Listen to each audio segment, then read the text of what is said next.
কিয়ামতের দিন যদি মানুষগুলো উলঙ্গ থাকে তাহলে তো ইজ্জত আর সম্মান বলতে কিছুই থাকবে না।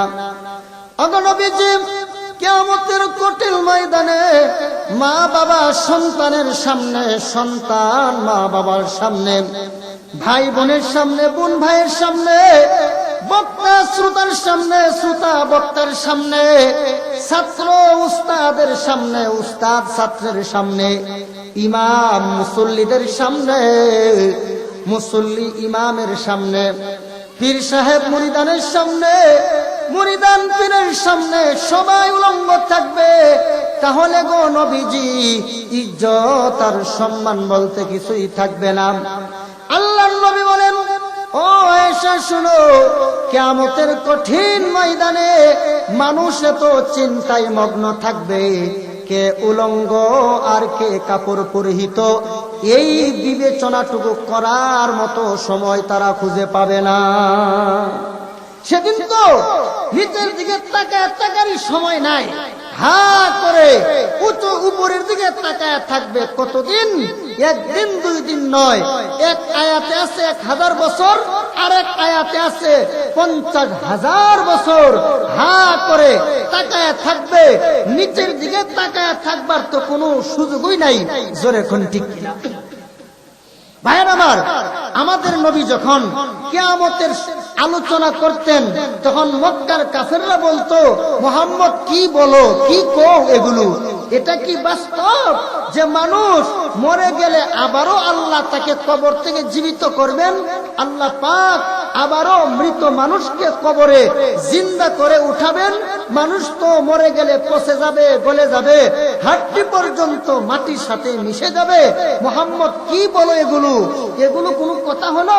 আল্লাহ পবিত্র কোরআনের বিভিন্ন আয়াতে বেঈমান কাফেরদের দাঁত ভাঙ্গা জবাব দিয়েছেন। আল্লাহ বলেন, ও বেঈমান কাফেররা, তোমরা যে বলো আমি আল্লাহর পক্ষে সম্ভব না, তাহলে আমি আল্লাহ যে আসমান থেকে বৃষ্টি নাজিল করে জমিন একেবারে ফাটা থাকে, খরার কারণে, অনাবৃষ্টির কারণে জমিন একেবারে ফেটে যায়, এখান থেকে ফসল উৎপাদন হওয়ার আর কোনো সুযোগ থাকে না। আল্লাহ তাআলা বলেন, আসমান থেকে মুষলধারে বৃষ্টি নাজিলের মাধ্যমে এই মৃত জমিনকে আমি আল্লাহ উর্বর করে, মৃত জমিন থেকে আমি আল্লাহ আবার এখান থেকে ফল ফসল উৎপাদন করি।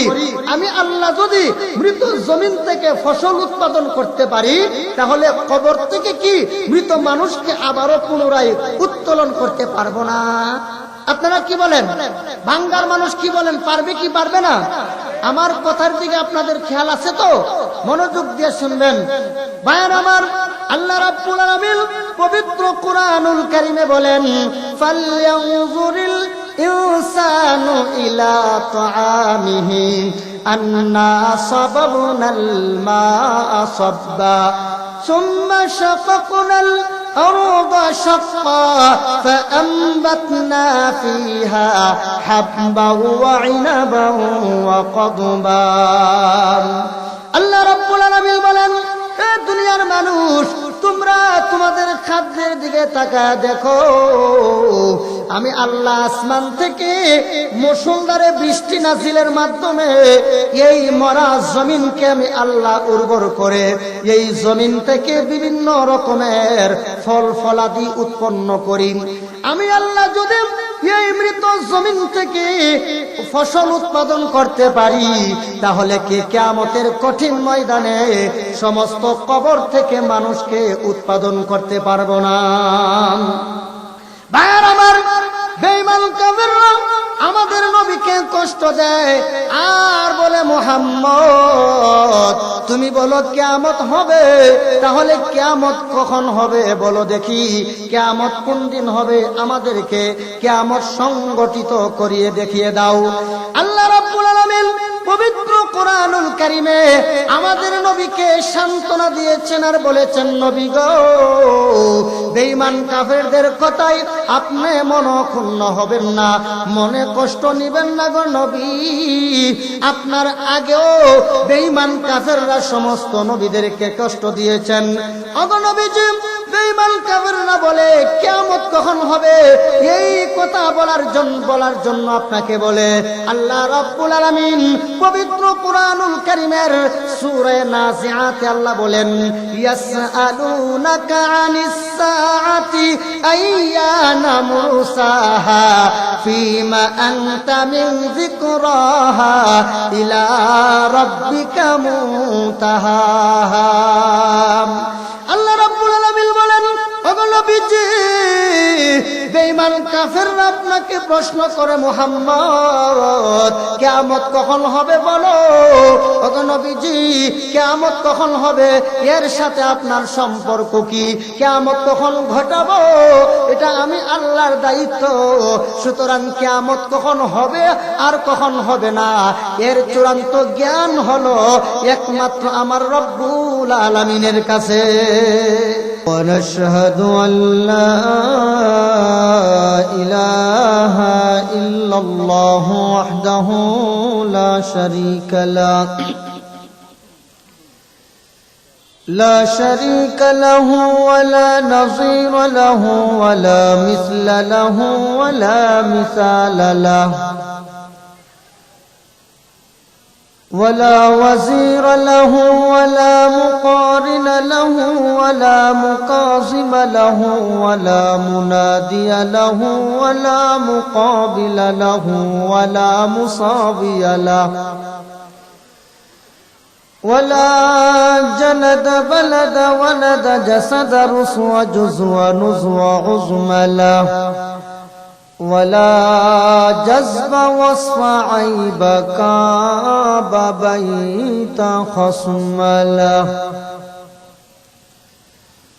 ونشهد أن سيدنا ونبينا وسندنا وإمامنا وأسوتنا وقدوتنا وعظيمنا وقرة أعيننا مؤيدنا مخدومنا منظومنا معصومنا مقصودنا أجدر الخلق جديرنا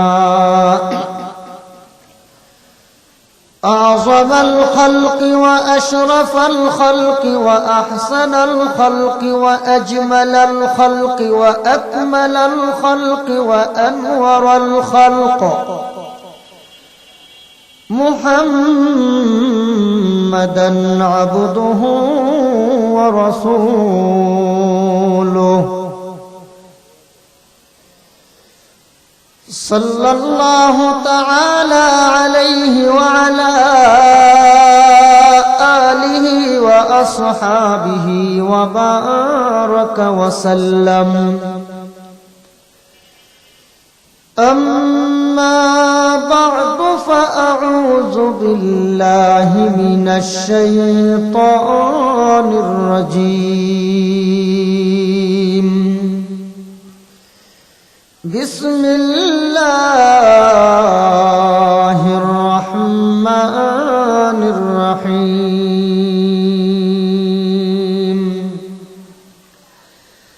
واتقوا يوما ترجعون فيه إلى الله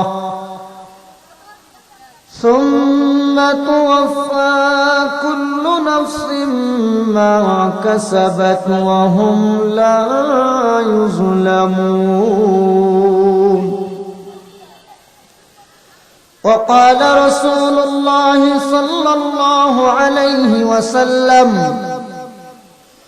سبعة لا يظلهم الله في ظله يوم لا ظل إلا ظله: الإمام العادل وشاب نشأ بعبادة الله ورجل قلبه بالمساجد ورجلان تحابا في الله اجتمعا عليه وتفرقا عليه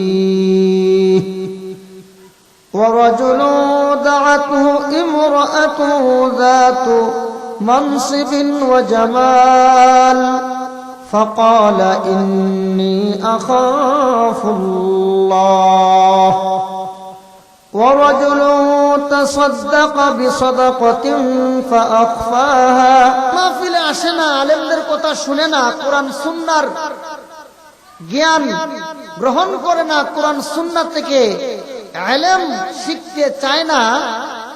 এরা নিজেদেরকে যত বড়ই পণ্ডিত ভাবুক না কেন, এদের মতো বোকা, এদের মতো হতভাগা, এদের মতো কপাল পোড়া আল্লাহর জমিনে আর কেউ হইতে পারে না। আপনাদের এই ভাঙ্গা থানা, এটা ফরিদপুর জেলার অন্তর্গত। ফরিদপুর জেলায় একজন ব্যক্তি ছিলেন, পৃথিবী বিখ্যাত ব্যক্তি, যার সুনাম সুখ্যাতি শুধু আপনাদের এই ফরিদপুরেই সীমাবদ্ধ নয়, বরং যার সুনাম সুখ্যাতি সারা বিশ্বব্যাপী ছিল, বর্তমানেও আছে। হযরত আল্লামা শামসুল হক ফরিদপুরি রহমাতুল্লাহি আলাইহি। আল্লামা শামসুল হক ফরিদপুরি রহমাতুল্লাহি আলাইহির জমিনে, এই জমিনের মানুষ শিরক করতে পারে না, বেদাত করতে পারে না, কুফরি করতে পারে না, নবীর সুন্নত থেকে দূরে থাকতে পারে না, আল্লাহর দিন থেকে দূরে থাকতে পারে না। এদেশের মানুষ ইসলাম প্রিয়, দিন প্রিয় হওয়ার কথা। অতএব আমি আহ্বান করব, যারা এখনো ঘুরতেছেন, মেহেরবানি করে আপনারা চলে আসেন। আর পাশের বাচ্চাগুলো জবরদস্তি করতেছে, মেহেরবানি করে আপনারা যারা ভলান্টিয়ার আছেন এদেরকে একটু থামান। কারণ এই বাচ্চাগুলো এরা বুঝেন, এদেরকে একটু এখান থেকে সরাই দেন। আজকে এখানে খেলাধুলা করার সময় না, আজকে এখানে এই রকমের লাফালাফির সময় না। মুআজ্জাজ হাজিরিন, তো আমি আপনাদের সামনে কিয়ামতের ভয়াবহতা নিয়ে আলোচনা করব ইনশাআল্লাহ। আসলে কিয়ামতের ভয় যারা লালন করে, কিয়ামতের ভয়াবহতা যারা সব সময় কিয়ামত নিয়ে ফিকির করে যে আমি আল্লাহর সামনে কি জবাব দেব, এদের দ্বারা কোনো সময় অন্যায় কাজ করা সম্ভব হয় না। আজকে সমাজে চুরি, ডাকাতি, মাস্তানি, সন্ত্রাসী, জিনা, জবরদখল, টেন্ডারবাজি, চাঁদাবাজি, মাস্তানি, গুন্ডামি, হুমকি ধুমকি, সবল হয়ে দুর্বলের উপর হামলা, মিথ্যাবাদী হয়ে সত্যবাদীদেরকে বিভ্রান্ত করে অপবাদ দেয়। যত অপরাধীরা তারা বুক ফুলিয়ে সমাজে হাঁটে কেন? আর কোনো কারণ নাই, একমাত্র শুধুমাত্র কারণ হইল এদের অন্তরে পরকালের ভয় নাই, কিয়ামতের ভয় নাই। যদি মানুষের অন্তরে পরকালের ভয় থাকে, যেই মানুষটার অন্তরে কিয়ামতের ভয় থাকে, পরকালের ভয় থাকে, জাহান্নামের ভয় থাকে, সে কোনোদিন মিথ্যা বলতে পারে না, হারাম খাইতে পারে না, চুরি করতে পারে না, সন্ত্রাস করতে পারে না, চাঁদাবাজি করতে পারে না, ধর্ষণ করতে পারে না, বেনামাজি হতে পারে না, গীবত করতে পারে না, অপরের উপর হামলা করতে পারে না, মামলা করতে পারে না, সবল হয়ে দুর্বলের উপর আক্রমণ করতে পারে না, ভূমিদস্যু হতে পারে না, মানুষের উপর জুলুম অত্যাচার করতে পারে না। আমাদের সমাজে চুররা চুরি করে, সুদখুররা সুদ খায়, মদখুররা মদ খায়, গাঞ্জাখুররা গাঞ্জা খায়, বেপরদারা বেপরদা চলে, বেনামাজিরা বেনামাজি কেন? একজন আরেকজনের জমি দখল করে কেন? আর কোনো কারণ নাই। এদের অন্তরে জাহান্নামের ভয় নাই, এদের অন্তরে আল্লাহর সামনে দণ্ডায়মান হওয়ার ভয় নাই, এদের সামনে পরকালের ভয় নাই। এজন্য সমাজে এই সমস্ত আয়োজন বেশি থেকে বেশি হওয়া দরকার। আজকে তুজারপুর মাদ্রাসার কর্তৃপক্ষ তারা সারা বছর মাদ্রাসায় ছাত্রদেরকে কোরআন হাদিস শিক্ষা দিয়া এরা ছাত্রদেরকে জাহান্নাম থেকে বাঁচানোর চেষ্টা করে যাচ্ছে। আর প্রতি বছর একটা মাহফিল দিয়ে এই দেশের জনসাধারণকে জাহান্নাম থেকে বাঁচানোর ফিকির করে যাচ্ছে তারা।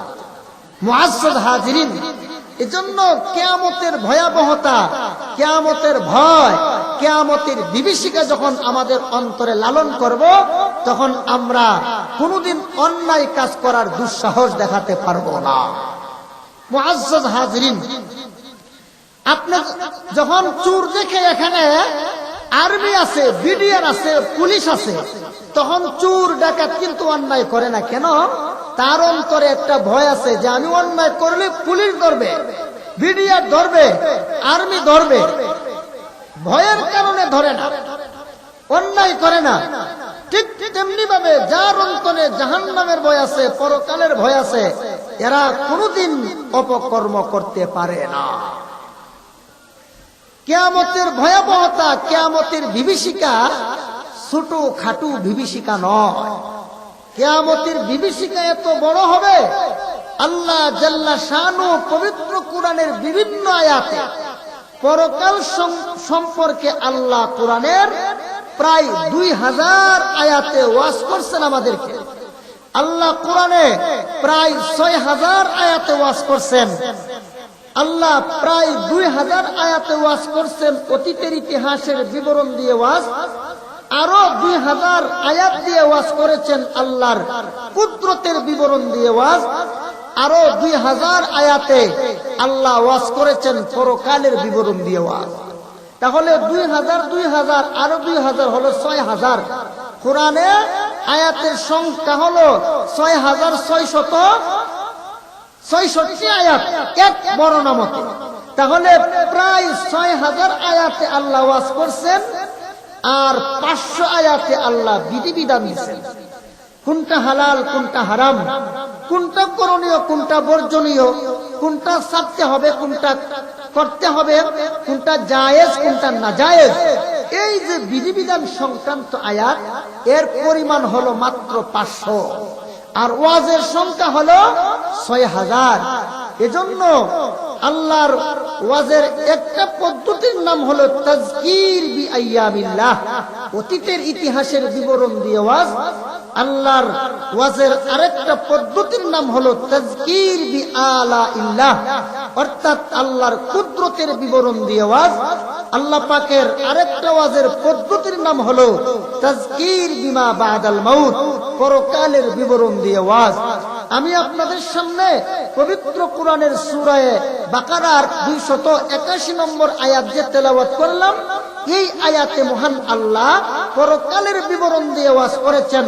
অর্থাৎ আল্লাহ বলেন, তোমরা ওই দিনকে ভয় করো যেদিন তোমাদেরকে আমি আল্লাহর কাছে ফিরে যেতে হবে, এবং সেদিন তোমাদেরকে প্রত্যেকের পাওনা পরিপূর্ণভাবে বুঝিয়ে দেওয়া হবে।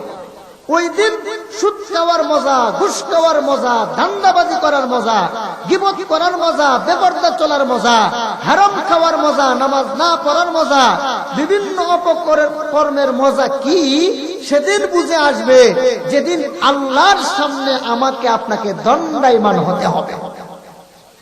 সম্মানিত হাজিরিন, কিয়ামতের দিনের অনেক নাম আছে। আমরা অনেক সময় বলি কিয়ামত, আসলে কোরআনে শুধু কিয়ামত আল্লাহ উল্লেখ করেন নাই, কুরআনুল কারীমে কিয়ামতের বিভিন্ন নাম আছে। কোন কোন জায়গায় কিয়ামতকে বলেছেন আল হাক্কা, কোন জায়গায় আল কারিআ, কোন জায়গায় আল জাসিয়া, কোন জায়গায় ইয়াউমুল আখিরা, কোন জায়গায় ইয়াউমুল ফাসলি, কোন জায়গায় আত-তাম্মাতুল কুবরা, কোন জায়গায় ইয়াউমুল আজিফা, কোন জায়গায় ইয়াউমুত তালাক, কোন জায়গায় ইয়াউমুত তাগাবুন, কোন জায়গায় ইয়াউমুল হাসরাতি। এইভাবে কোরআনে আল্লাহ পাক কিয়ামতের দিনের বিভিন্ন নামে কিয়ামতকে নামকরণ করছেন। কিয়ামতের ভয়াবহতা এত বেশি, কিয়ামতের দিন আল্লাহ বিচার হবে, আল্লাহর আদালতে 4 রকমের বিচার হবে। এক ধরনের বিচার, একদল মানুষকে আল্লাহ বিনা হিসেবে জান্নাত দান করবেন, একদল মানুষকে আল্লাহ বিনা হিসেবে জাহান্নাম দান করবেন, একদল মানুষকে আল্লাহ হিসাব করবেন, তবে সহজ হিসাব, এরাও জান্নাত। আরেক দল মানুষের হিসাব হবে কঠিন হিসাব। আপনারা আমার দিকে মনোযোগী হন। আমি অন্য 10টা বক্তার মতো মানে অবান্তর অবাস্তব কিচ্ছা কাহিনী বলুন না, মৌলবী না। আমরা মাদ্রাসায় পড়ছি, আলহামদুলিল্লাহ মাদ্রাসায় পড়াই। আমরা মানে অবান্তর অবাস্তব কিচ্ছা কাহিনী বলার মতো পড়াশোনা আমরা করি নাই। এজন্য আমার কথা বুঝতে হলে শুরু থেকে শেষ পর্যন্ত মনোযোগের সাথে বুঝতে হবে। মাঝখানে যদি আপনি অন্যদিকে মগ্ন হয়ে যান, আপনি আমার কথার সিরিয়াল হারিয়ে ফেলবেন।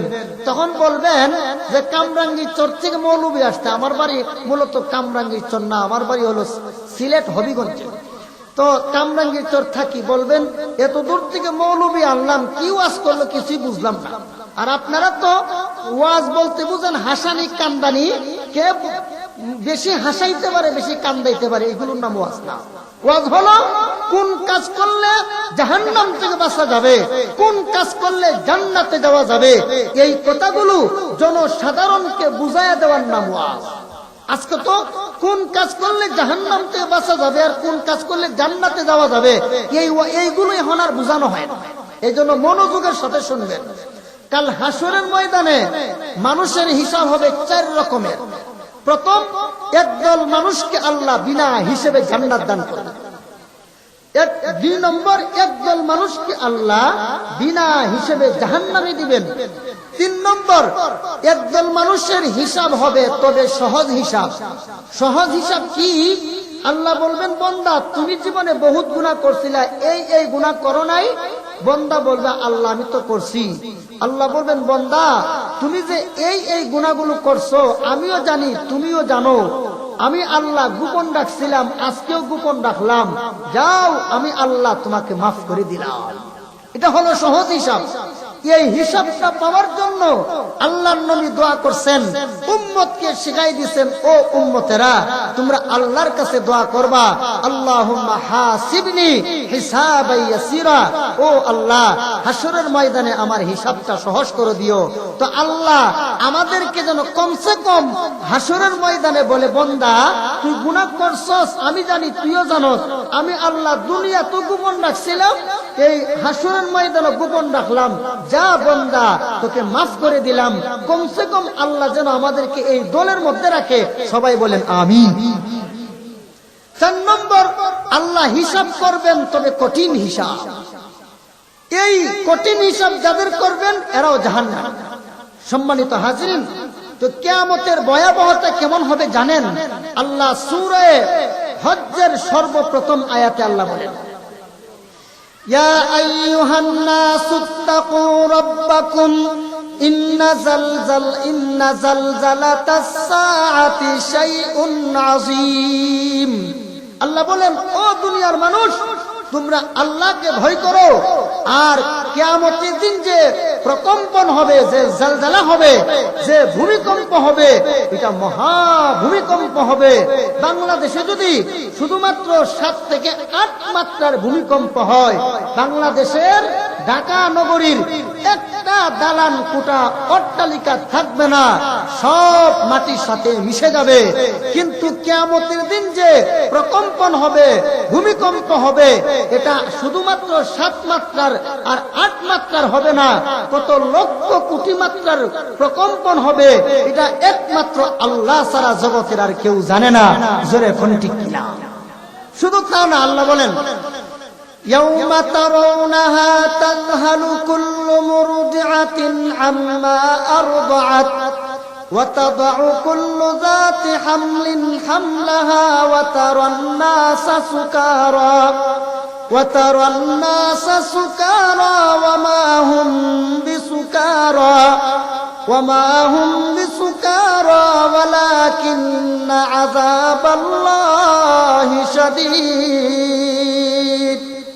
কিয়ামতের ভয়াবহতা এত বেশি হবে, সেদিন একজন মা কুলের শিশুকে দুধ পান করানোর কথা ভুলে যাবে, বাচ্চা ভূমিষ্ঠ করবে সেই মহিলা, সেই মহিলা তার ভূমিষ্ঠের কথা ভুলে যাবে। সেদিন মানুষ একেবারে মনে হবে যে এরা নেশাগ্রস্ত অবস্থায়। না, সেদিন তারা নেশাগ্রস্ত হবে না, বরং সেদিনের পেরেশানি, চিন্তার টেনশনে প্রত্যেকটা মানুষ এমন অবস্থায় সম্মুখীন হবে, মনে হবে এরা নেশাগ্রস্ত। আল্লাহ তাআলা সূরা মুজাম্মিলের আরেক আয়াতে বলেন, ফাকাইফা তাত্তাকুনা ইন কাফারতুম ইয়াওমান ইয়াজআলুল উইলদানা শিবা। আল্লাহ তাআলা বলেন, ও দুনিয়ার মানুষ, সেদিনের ভয়াবহ পরিস্থিতি থেকে নিজেদেরকে কিভাবে তোমরা রক্ষা করবে, যে দিনের ভয়াবহতা, যেই দিনের চিন্তার টেনশন একটা শিশু বাচ্চাকে বৃদ্ধে পরিণত করবে। সম্মানিত হাজিরিন, তাহলে এই কয়েকটা আয়াতের আলোচনা দ্বারা আপনারা অবশ্যই বুঝতে পারছেন কিয়ামতের ভয়াবহতাটা কি পরিমাণ হবে। সম্মানিত হাজিরিন, এই কিয়ামতের দিন মানুষ এত চিন্তায় মগ্ন থাকবে। আল্লাহ নবী আম্মাজান আয়েশাকে বলছেন, ও আয়েশা শুনো, কিয়ামতের দিন প্রতিটা মানুষ উলঙ্গ থাকবে। আম্মাজান আয়েশা বলেন, ইয়া রাসূলুল্লাহ, ইয়া হাবিবাল্লাহ, ওগো আল্লাহর নবী, কিয়ামতের দিন যদি মানুষগুলো উলঙ্গ থাকে তাহলে তো ইজ্জত আর সম্মান বলতে কিছুই থাকবে না।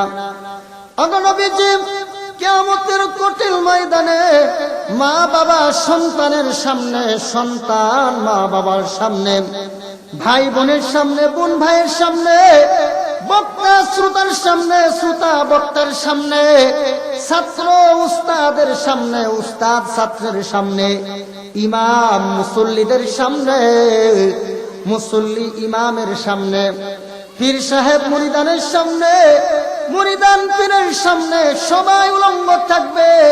তাহলে গো নবীজি, ইজ্জত আর সম্মান বলতে কিছুই থাকবে না।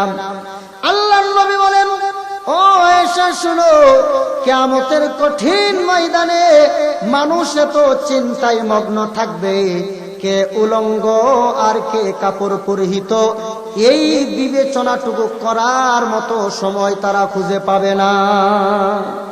সেদিন তো নিচের দিকে তাকার সময় নাই, হা করে উঁচু উপরের দিকে তাকায় থাকবে। কতদিন? একদিন দুই দিন নয়। এক আয়াতে আছে 1000 বছর, আর এক আয়াতে আছে 50,000 বছর হা করে তাকায় থাকবে। নিচের দিকে তাকায় থাকবার তো কোনো সুযোগই নাই। জোরে কোন ঠিক কিনা? ভাইয়ের আমার, আমাদের নবী যখন কিয়ামতের আলোচনা করতেন তখন মক্কার কাফেররা বলতো, মুহাম্মদ কি বলো, কি কও এগুলো? এটা কি বাস্তব যে মানুষ মরে গেলে আবারও আল্লাহ তাকে কবর থেকে জীবিত করবেন? আল্লাহ পাক আবারও মৃত মানুষকে কবরে জিন্দা করে উঠাবেন? মানুষ তো মরে গেলে পচে যাবে, গলে যাবে, হাড্ডি পর্যন্ত মাটির সাথে মিশে যাবে। মুহাম্মদ কি বলো এগুলো? এগুলো কোনো কথা হলো? আল্লাহ পবিত্র কোরআনের বিভিন্ন আয়াতে বেঈমান কাফেরদের দাঁত ভাঙ্গা জবাব দিয়েছেন। আল্লাহ বলেন, ও বেঈমান কাফেররা, তোমরা যে বলো আমি আল্লাহর পক্ষে সম্ভব না, তাহলে আমি আল্লাহ যে আসমান থেকে বৃষ্টি নাজিল করে জমিন একেবারে ফাটা থাকে, খরার কারণে, অনাবৃষ্টির কারণে জমিন একেবারে ফেটে যায়, এখান থেকে ফসল উৎপাদন হওয়ার আর কোনো সুযোগ থাকে না।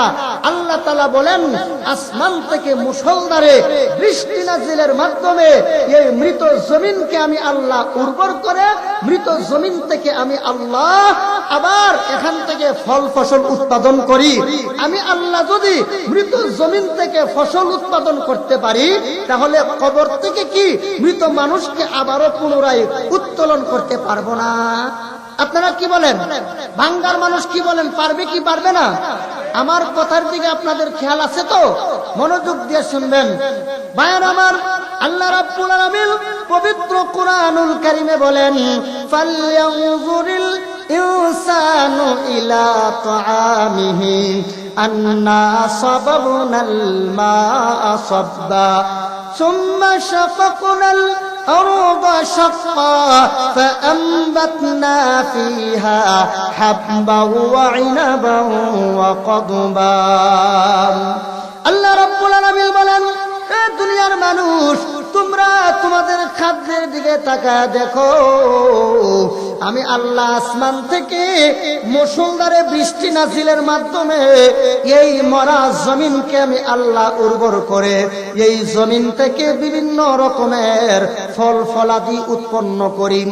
আমি আল্লাহ যদি এই মৃত জমিন থেকে ফসল উৎপাদন করতে পারি, তাহলে কি কিয়ামতের কঠিন ময়দানে সমস্ত কবর থেকে মানুষকে উৎপাদন করতে পারবো না? ভাইয়ার আমার, বেঈমান কাফেররা আমাদের নবীকে কষ্ট দেয় আর বলে, মুহাম্মদ তুমি বলো কিয়ামত হবে, তাহলে কিয়ামত কখন হবে বলো দেখি, কিয়ামত কোন দিন হবে, আমাদেরকে কিয়ামত সংগঠিত করিয়ে দেখিয়ে দাও।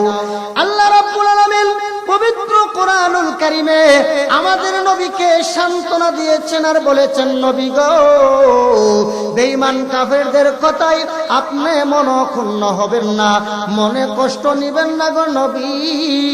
আপনার আগেও বেঈমান কাফেররা সমস্ত নবীদেরকে কষ্ট দিয়েছেন।